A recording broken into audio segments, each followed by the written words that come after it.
እምልሽ አይበለውና በሞት ሌላ ሰው ታገቢያለሽ? ኧረ እኔ አላገባም። ከእቴ ጋር ነው የምሆነው። አንተ ግን ታገባለህ? ኧረ አላገባም። እኔም ከእህትሽ ጋር ነው የምሆነው። አንተ ያ ጓደኛህ ከዛች አስቀያሚ ልጅ ጋር ፍቅር ጀመረ እና እንዴ? ጓደኛህ አይደል እንዴ? ለምን አታስቆመው? ከአንቺ ጋር ሲጀምር እሱ መቼ አስቆመኝ? ማታ በህልሜ ገነት ስገባ አላየሁም? እኔ ነበርኩ አንቺን ሳያ እንደ በህልሜ መሆኑን ያወቅሁት። አንተ ግን አባትህ እዚህ ሜዳ ላይ ሁለት ከብት ነበራቸው። አረ ተሸጡና እኮ የግል ትምህርት ቤት አስመዘገበኛ። እንዴ አንድ ከብት ለማስተማር ሁለት ከብት ይሸጣሉ እንዴ?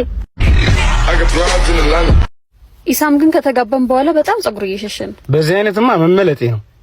ለምንድን ነው ግን የኛ የሴቶች ጸጉር እንደናንተ የማይመለጠው? ሚስት ስለማታገቡ ነው። እኔ በጣም ርቦኛል። በእናትሽ እዚህ አካባቢ ምንም ምግብ ቤት የለም? እኔ አራበኝም። ከፈለክ እዛ ጋር አለልህ። የት አለ? ያው እዛ ጋር። ይሄ እኮ የውሻ ነው እኮ